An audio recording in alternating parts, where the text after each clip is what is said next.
tiger, iconic symbol of the wild, and an apex predator that we fear and admire.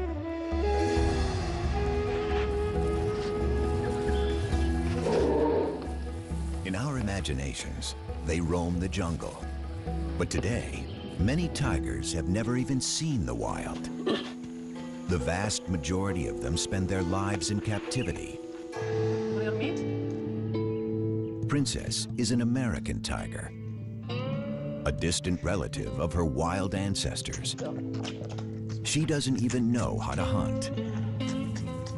Most tigers in America aren't found in zoos.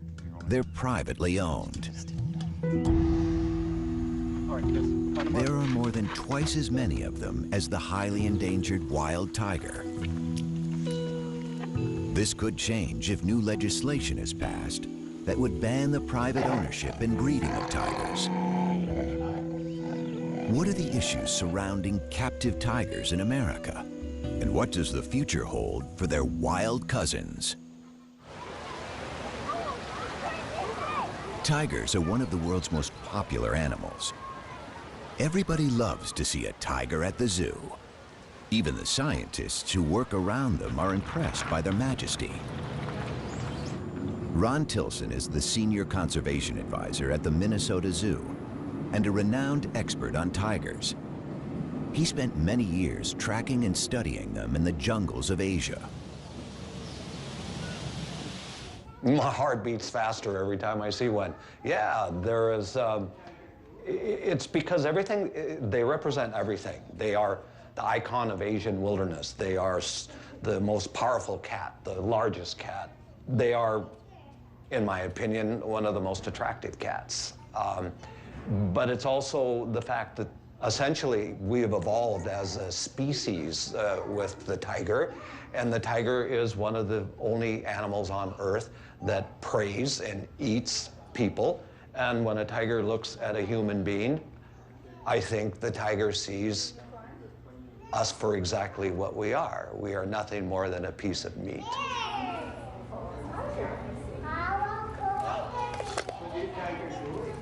The tiger and the power it represents has always fascinated us. At the beginning of the 20th century, there were 100,000 tigers in the forests of Asia. The first tigers came to America as entertainers. Before zoos and circuses attempted to control their breeding, surplus animals found their way into private hands. Soon, everyone from the rich and famous to companies and sports teams wanted a piece of the big cat. For some Americans, like the character of Tony Montana in the movie Scarface, owning a tiger became a symbol of success.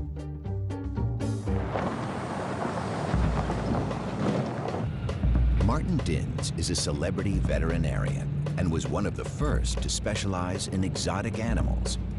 His talent and reputation led him to work for A-list stars like Michael Jackson and the magicians Siegfried and Roy. He witnessed firsthand the rise of the tiger population in America. The tiger pet phenomenon became a trend, I would say, in the early 60s. We could be driving in Beverly Hills and see a person driving a convertible with a tiger sitting up in the back seat. Or people owning a Jaguar, a big Jaguar, driving around in their Jaguar with it. There were no import restrictions.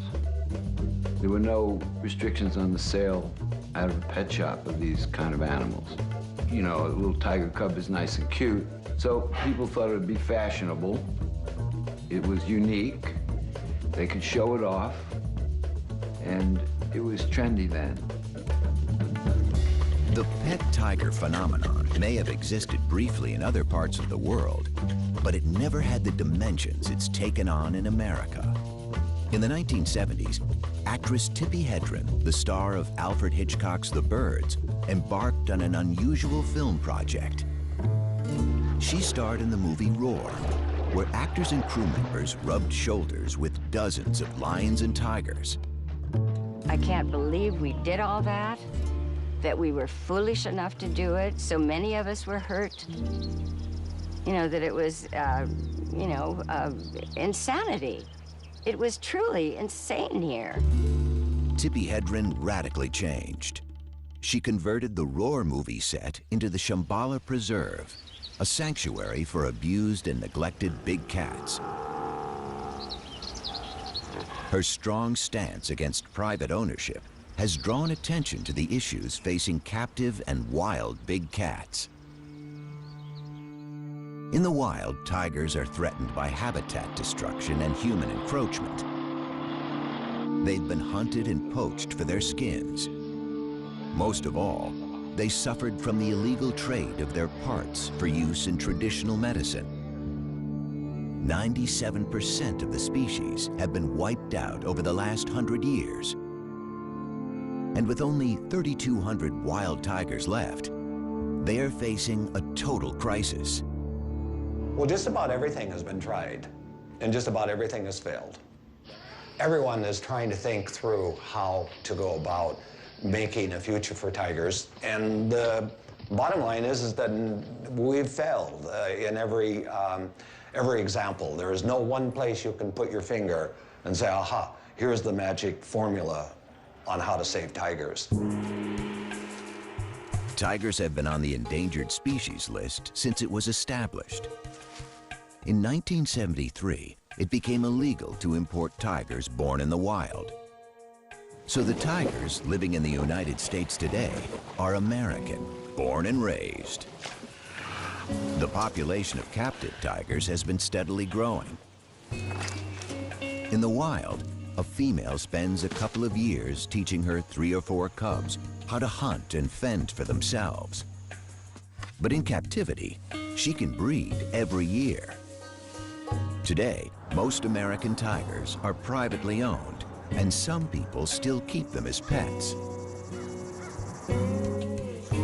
Susanna Kukol and Scott Shoemaker live in the small town of Pahrump, Nevada, with their 6 tigers. Hi, baby. I know. Mama's girl, huh? If your definition of pet is something you throw food at and it's nice and docile, okay, then that's not a tiger. That's my girl. That's my girl. Oh, that's my girl. In the cage, it's just fun. Outside, that's when it's like, okay, we are going for the walk, we are gonna go for the training. So outside is like you are in school. In the cage, it's, okay, it's their place, it's their home. Oh, somebody's being cute. So basically, that's the golden rule. You don't push them into any serious training in the cage, and you never ever turn the back on a tiger. But not all captive tigers are pets or collector's items.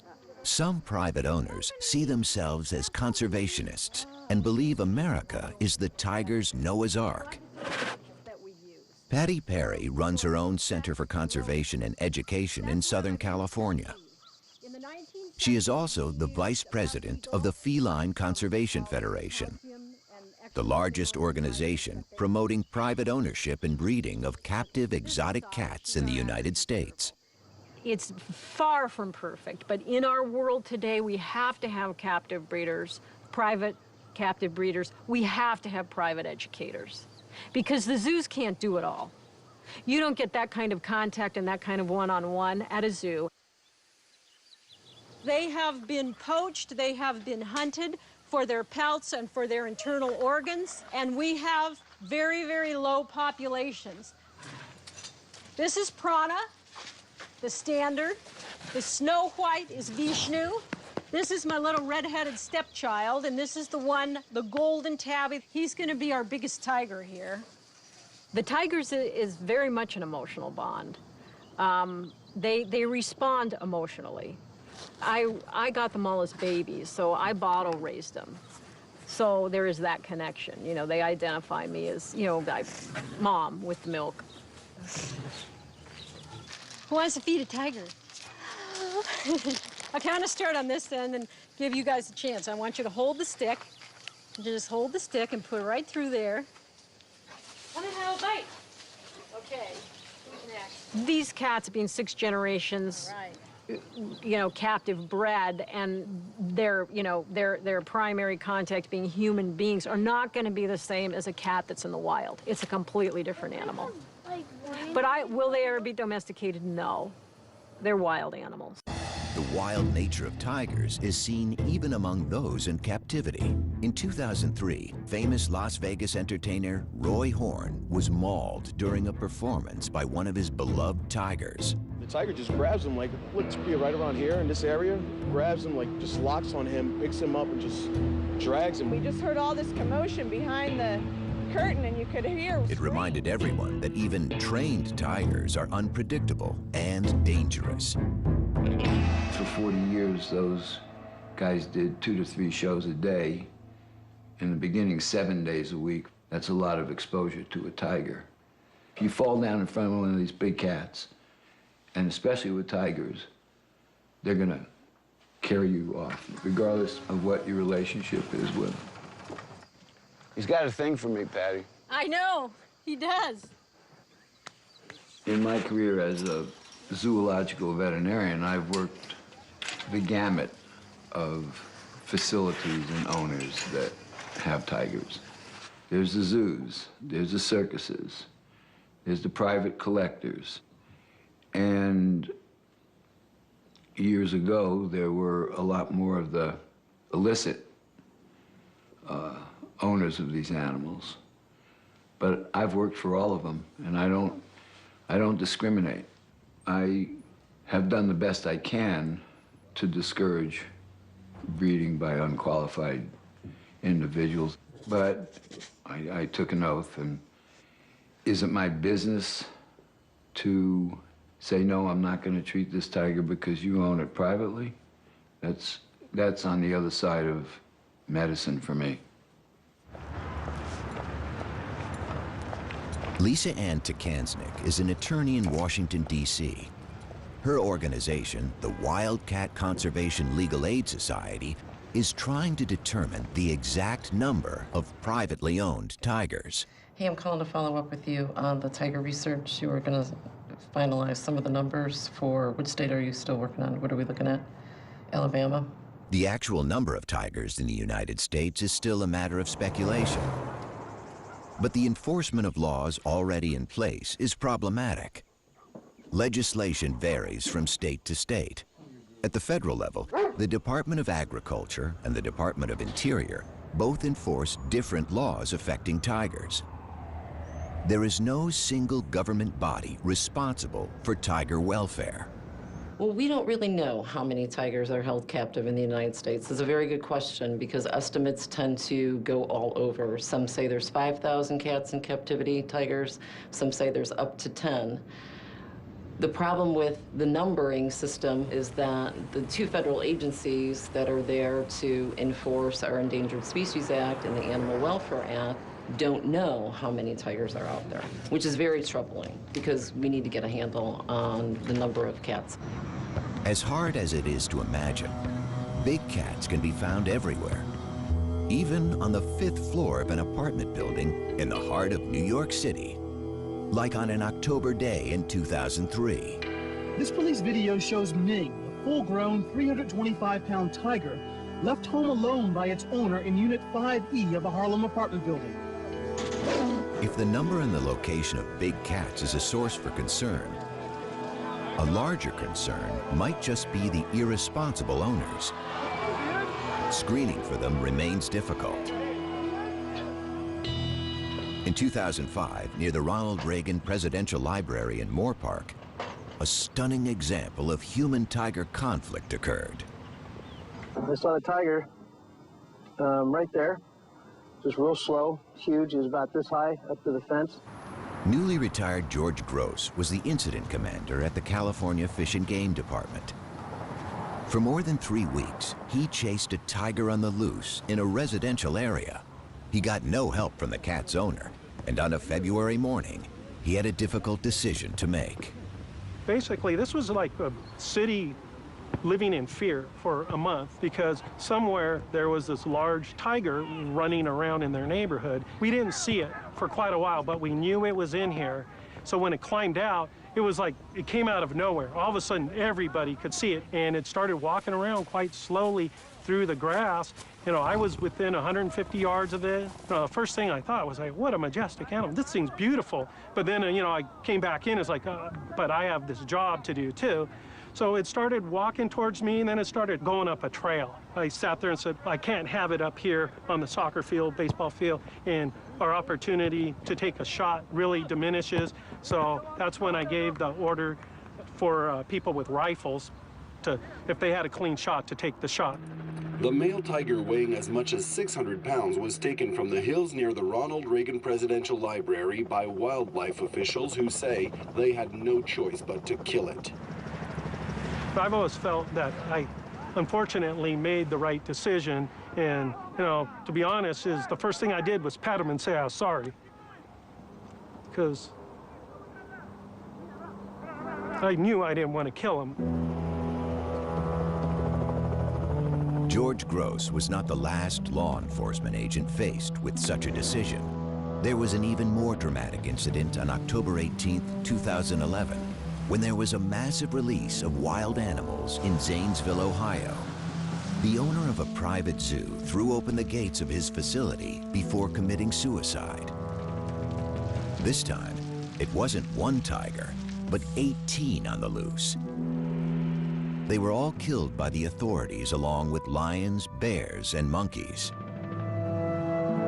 It probably will come to another tragedy before certain laws are either enforced like they should be, or new laws are going to have to be implemented. To have multiple situations happen because we're not moving on these issues is very tragic, and it's very sad, not only for the individuals, but the cats that are involved, because most of the time those cats are shot on site. I'd rather see us be in a proactive mode versus a reactive mode. Is it time to ban the private ownership of tigers and other exotic animals?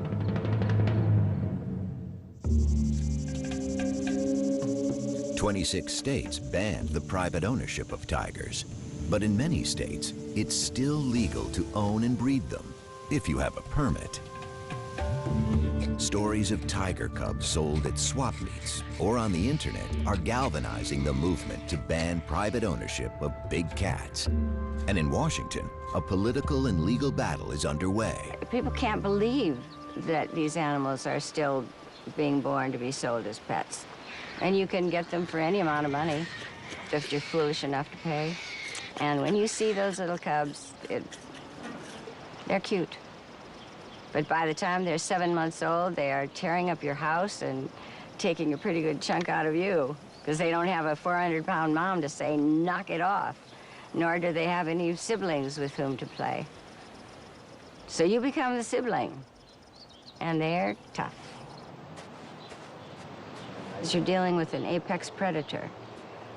They are top of the food chain, one of 4 of the most dangerous animals in the world.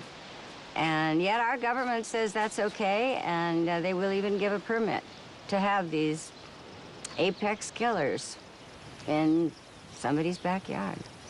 It's very wrong. Tippi Hedren decided that something needed to be done and contacted her congressman. She successfully proposed a new law to prevent taking big cats across state lines, but this was just the beginning. So I took a bill to Washington in 2003. It was simply to stop these animals moving from one state to another. And it took 2 years. It was called, the Captive Wildlife Safety Act. It was sort of a precursor to the bill that I am ultimately, my goal is to have a bill that will stop the breeding of all of these animals to be sold as a pet or for financial gain.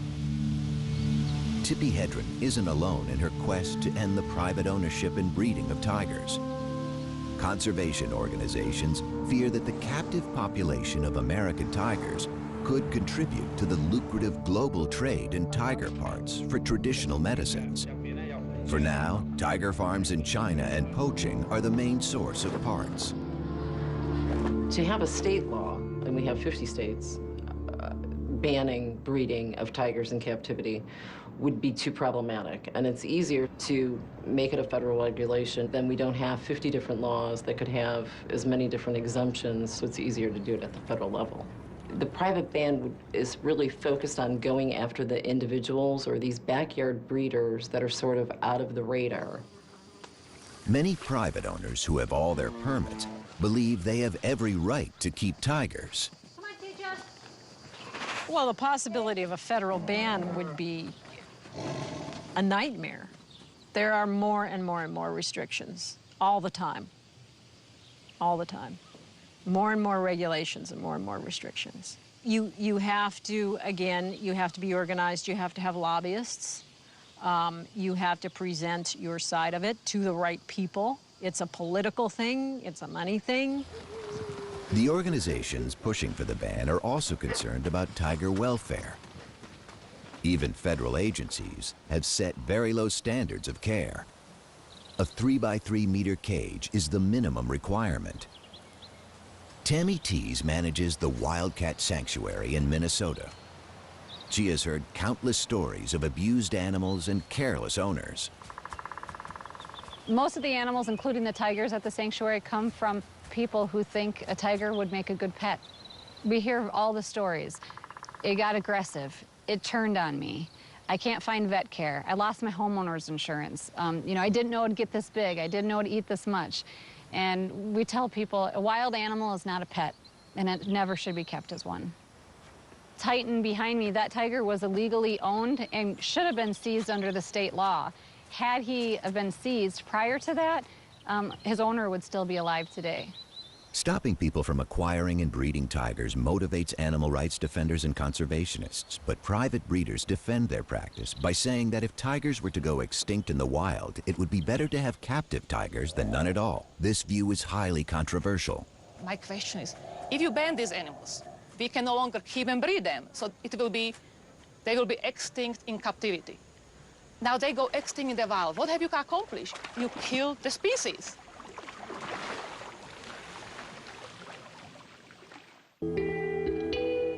A ban on breeding or keeping tigers has broad implications. While the United States looks to control unregulated breeding of tigers by private owners, across the world, extraordinary efforts are being made to save tigers in the wild. For Ron Tilson, zoo tigers represent a backup for the wild population. He has been the coordinator of the Tiger Species Survival Plan, designed to maintain healthy and genetically diverse tigers. In the zoo world, we try and have what we call a hands-off management. That means let's not touch tigers, let's not play with tigers, let's consider them really quite dangerous. For the longest time, I refused to even call a tiger by a name. I'm not particularly fond of house names. To me, they're numbers. They're a stud book number, and I see a tiger more as a collection of genes. And what I'm concerned about is the future, way down the line, that these animals still maintain their tigerness. Scientists have divided tigers into 9 subspecies. 3 of them have already gone extinct: the Bali tiger in the 1940s, the Caspian tiger in the 1970s, and the Javan tiger in the 1980s. Surviving are the Siberian or Amur tiger, the Bengal, the Indo-Chinese, the Malayan, and the Sumatran tigers. They are all endangered. And the last South China tigers can only be found in captivity. We know every tiger in the North American zoos, and we know its lineage. We know every parent, grandparent, great-grandparent, great-great-grandparent, all the way back to its wild-caught mother and father. So we know exactly where they came from in Russia for the Amur tigers, and we know who they mated with and who their offspring. So we have these like giant family trees. Unlike most zoos, most private owners don't know the lineage of their tigers because no one has kept track of their pedigrees. Yeah, there you go, Elvis. Tigers from different subspecies resemble each other, and most breeders aren't interested in keeping subspecies pure. As for subspecies, I don't believe in them. I don't care. And some of them might have more Bengal blood in them because some of them don't actually grow the big, thick fur in winter. Some of them do, so I know they have a lot of Siberian blood with them. The white tiger is the best example of breeding for looks. Loved for its striking appearance, it's not a subspecies, but a color morph, the result of a recessive gene that causes 1 in every 10,000 tigers to be born white. White tigers are almost non-existent in the wild, but they are often bred in captivity. This has made them highly inbred and more susceptible to health problems. And that's not the only consequence of private ownership.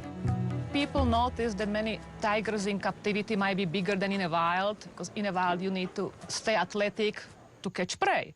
In captivity, they get their food served basically on a silver platter. And one of the reasons many tigers in captivity are huge, they are simply fat, they are obese, not good for their liver. A lot of the stuff American tigers are fed, it's basically stuff we eat, it's from supermarket. Some of the meat might have some hormones in them. The other theory is some breeders might selectively breed for bigger size because it looks impressive on display. Huge tiger, it looks more impressive than small tiger. Might be simply because they just don't exercise as much as the ones in the wild, because any cat, even in the wild, if they don't have to move, they don't move, they sleep. The scientific community has labeled these tigers as generic. They look like tigers, but are they really?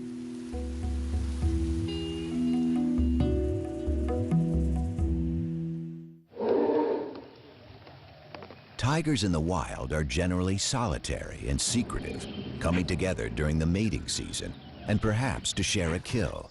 In captivity, they become very sociable with both humans and other tigers. They haven't been taught how to hunt and could starve if left on their own. Has the very essence of tigerness been bred out of them?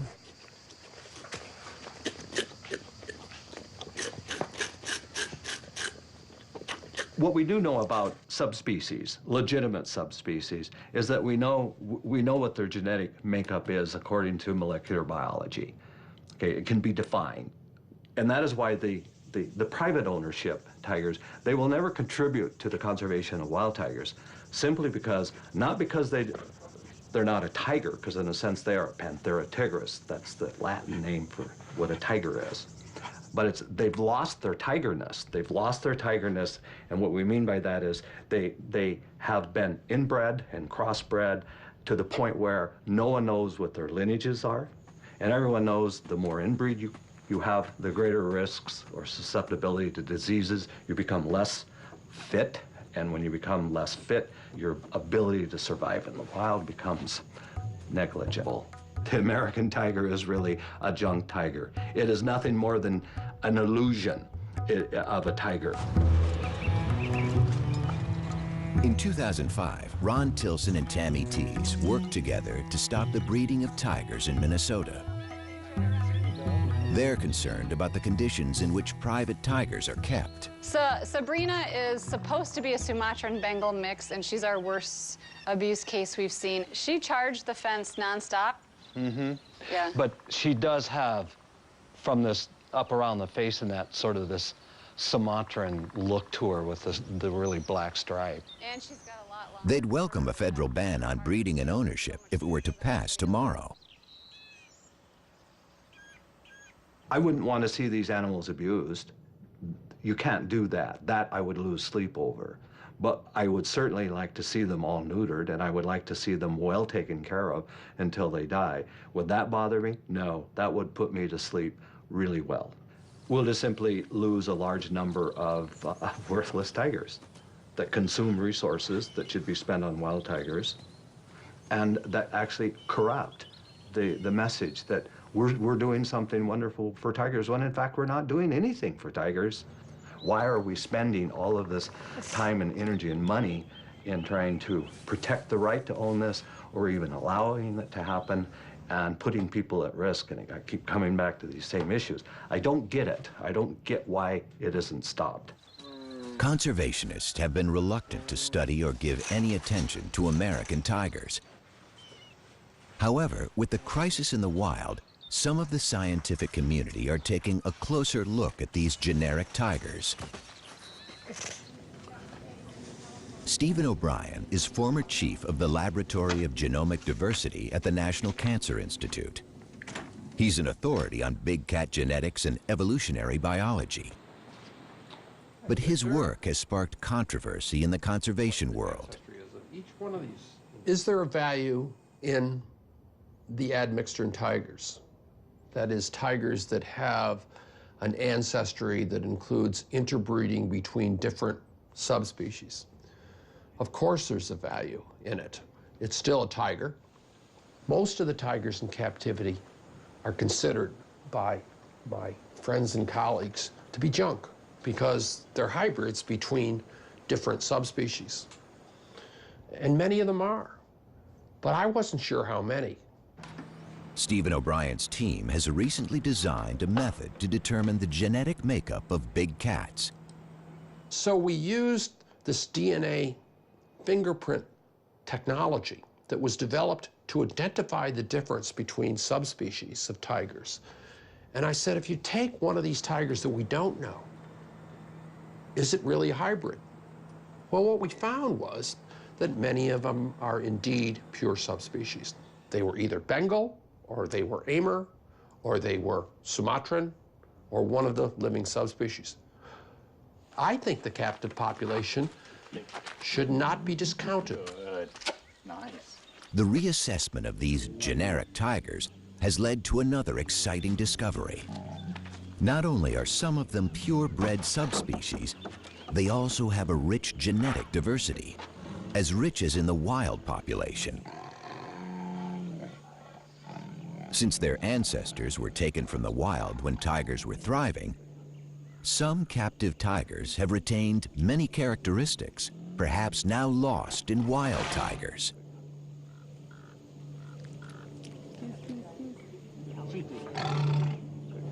Tiger conservationists have been quick to point out that the sample studied by Stephen O'Brien did not include a significant number of backyard-bred tigers. Still, he believes that each tiger counts. My personal feeling about it is we're backing up a tiger population in the wild that is not doing very well. And to tell you the truth, I'd rather have the animal alive in a few hundred years than simply lose it by exterminating all the captive animals, which is, one solution. Maybe that's not a reasonable thing. I realize not everybody agrees with that, but I really think that, when evolution creates a species as magnificent as the tiger, it only does it once, and if you lose it, it's not going to come back. It seems that some captive tigers could play a role in the survival of the species. But what about privately owned American tigers? Will they be around long enough to be part of the solution? The wild tiger population was almost 10,000 in 1990. 20 years later, there are only about 3,000 animals left, and they are vanishing faster than ever. When I first moved into this office 25 years ago, I had this big concrete wall and I wondered what I wanted to put on it. And it came to me, why don't I have the covers of magazines that are focusing on tiger issues? It starts back here, The New Scientist. Does the tiger have a future? That's what we're talking about right now. Too Late for Tigers in Wildlife Conservation magazine. Doomed, cover of Time magazine. The Last Tigers. Initially, I thought they were very interesting because it gave me a focus. But what happened was that this message just became such a common message. It's a little bit like the sky is falling down, the sky is falling down, and after a while, no one hears you calling. World leaders seem to be finally waking up to the dire future facing wild tigers. In November 2010, an international summit was held in St. Petersburg. The goal was to develop a strategy to save the wild tiger from extinction. Heads of state from the 13 tiger range countries set a target to double the population by 2022 and committed over 230 million euros. But is that enough? The threats facing the Asian big cat are many and serious. In August 2011, the U.S. Fish and Wildlife Service announced that it wanted to reinstate a permitting process to control the breeding of generic tigers. This would severely reduce the number of tigers bred in captivity. But for the proponents of a total ban on private ownership, things aren't moving fast enough on Capitol Hill. Along with private owners, the entertainment industry is lobbying to slow down the legislative process. I am very annoyed that this bill is in the status that it is. It's just up in the air right now because we can't, I am not going to buckle and say it's okay to breed these animals. It's a huge problem. Come on, Ace. Yeah, she's a little fat. She's getting old. You gotta maybe try the 5%. But tigers have created jobs and income. They appear in movies. They're still popular in circuses. And there's even an industry that's created a special diet for them. In these days of economic turmoil, a ban that would cost American jobs isn't easy for a politician to support. To be honest, I really don't know what the federal ban will do because like so many of the federal regulations and the state laws, there's going to be exemptions carved out of a federal ban on breeding tigers and other big cats. So the circus industry could be exempt, entertainment could be exempt. It'll be a very long process because there's a lot of money involved. From the professional's standpoint, it's a sensitive issue because they're being regulated out of the business. And, well, from the owner's standpoint, it's a sensitive issue because they're attached to the animal. And they're emotional about it. Only recently, American tigers have come under scientific and legal scrutiny, and their fate raises many questions. But if the wild population is to double, animals bred in captivity will be required for the complex process of reintroduction. Even though conservationists have every reason to be pessimistic about the future of the tiger, there is still some hope. We're on the cusp of a new revolution in tiger conservation, and that is looking at reintroduction of captive individuals back into spaces where they once lived. The big issue is, can captive tigers actually go out and live and survive on their own in the wilderness areas? The honest answer to that is, don't know. There's some who say no, they have to be taught how to do this, and they learn from their mothers, and the mother can't teach them if there aren't natural prey. But in fact, all of these are little roadblocks. All of these can be taken care of and surmounted. Captive bred lions and cheetahs have been introduced into the wild in South Africa. This has encouraged Chinese officials. Today, South China tigers are being prepared in Africa for their reintroduction in China. Each generation will be released into a larger and wilder setting. They will learn how to hunt, teach their skills to their offspring, while having less and less contact with humans. But preparing tigers for their release is only half of the challenge. Experts know that wild tigers need space, and 250-kilo predators also need prey. Preserving the ecosystems of tiger range countries is as crucial as preserving the tigers themselves. That's why there are so few of these rewilding efforts. We need some new ideas if we're going to really realize the prediction of the St. Petersburg summit to double tigers in the wild. And one of the possibilities is to be exploring places where we can restore tigers. Central Asia, the former range of the extinct Caspian tiger, is a vast region with a sparse population. Countries like Kazakhstan and Uzbekistan did not participate in the St. Petersburg summit, but they are prime candidates for bold conservation initiatives. It's a habitat area which is very low in human density, which is important for reintroduction of tigers, which has the potential of being homes for tigers from different parts of the world.